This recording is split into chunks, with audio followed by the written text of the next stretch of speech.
the more people you have in a buying committee, the harder it is to get a deal done.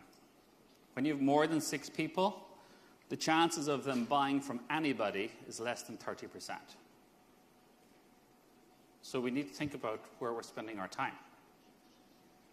We also need to understand the problems that they have, right? And buyers buy different things. So we want to be able to map the people to their problems. We want to be able to solve their business problems. Things are happening really quickly.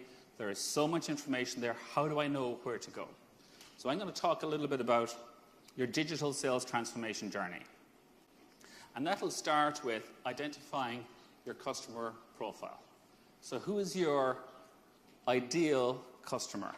So who is the customer, if you pictured in your mind, who do you want to get the call from?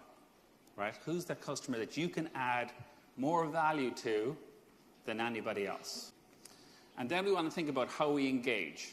And we talk about what's the sales strategy that we need, what's the sales execution, so at a strategic level, how do I want to engage, then what are the things that I need to do, and that's for the salespeople, it's for the sales managers, how do the sales managers coach, and underpinning all of that is the technology that applies.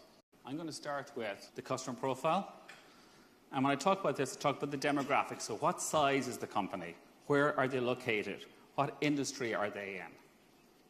I want to think about the customer business problem.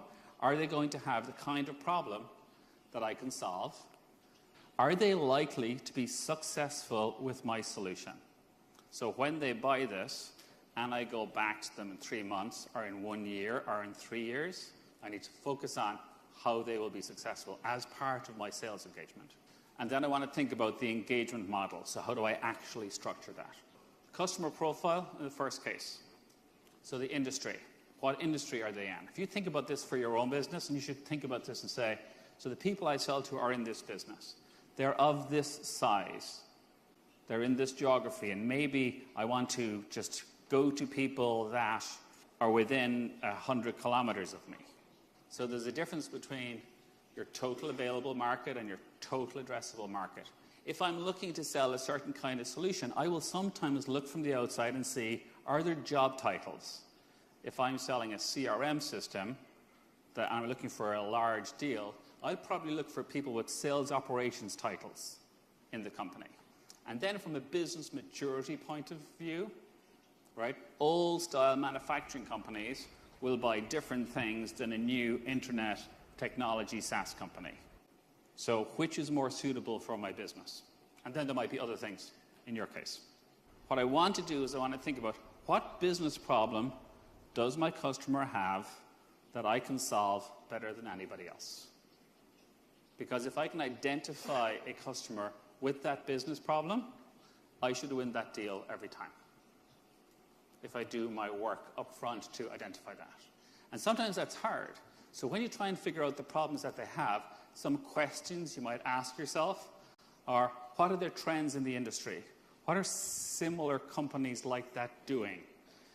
What financial pressures exist in their business? What operational pressures exist in their business? We need to think about it in the context of how I find the problem, but then when I think about the benefit, it can't be, I can make it better. It should be, I can make it better by 20% in 3 months. I need to think about measurable benefit. I don't want you to tell me you can make it better. I want you to tell me how much you can make it better, by when, because I've got a lot of things I need to do, and I'm going to choose where I invest based on the measurable benefit. So how do I know the customer is going to be successful? If I'm selling, for example, a software product, and they have no technical capability in their business, that might mean they're going to struggle with using my software. Will they be successful? Do they have the expertise? Do they need a level of support that I can provide? Can I do what they need to do to make them successful?